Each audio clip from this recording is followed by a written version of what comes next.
पुरस्तात् कामाक्षी प्रसुररसमाकण्डलपुरी पुरन्द्रेणां लास्यं तव ललितमालोक्य शनकैः नखश्रीविस्मेरा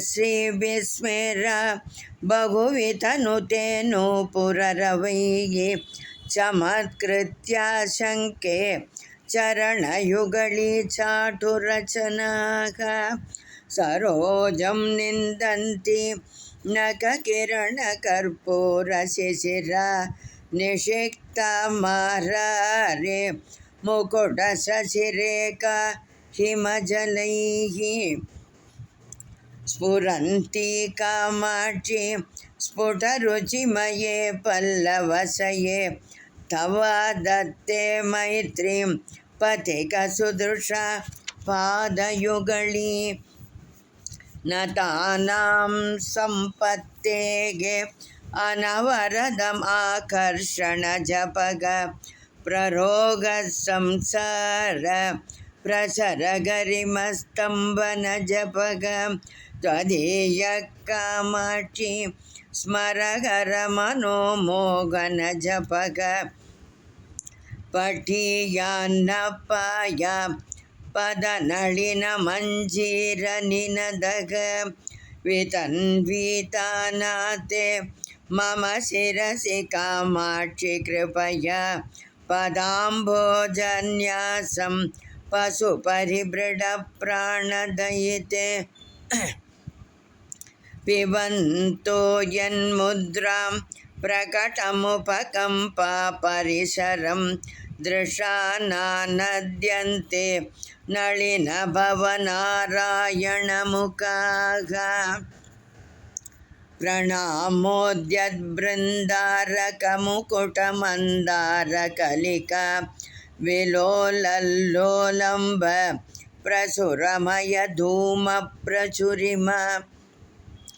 प्रदीप्तपादाब्जद्युतिविदति पाटल्यलहरी कृशानुकामाक्ष्या मम दहतु संसारविपिनं वलक्षश्रीः रुक्षाधिपशिशु सदृशैतवनकैः जिघृक्षुर्दक्षत्वं सरसिरिगभिक्षुत्वकरणे क्षणान्मे कामाक्षी चपितभवसंक्षोभगरिमा वसो वैचक्षण्यं चरणयुगली पक्ष्मलयतात् समन्तात् कामाक्षी शततिमिरसन्तानसुभगाम् अनन्ताविर्पापिः दिनमनुदिगन्तान् विरचयन् अगन्तायागन्ता मम जडिम दन्तावलहरिः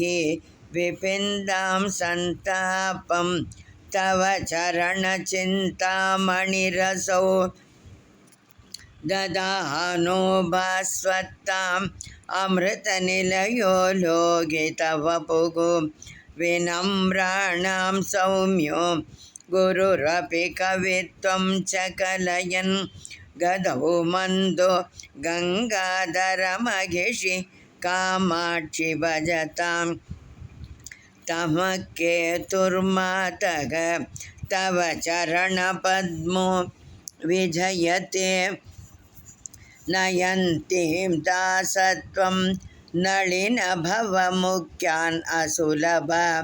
प्रधानादीनानाम्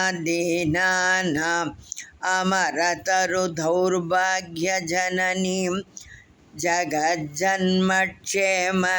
क्षयविदुषु कामाक्षि पदयो दुरीनामीष्टेक तव पणितुम् आहो पुरुषिकाम्।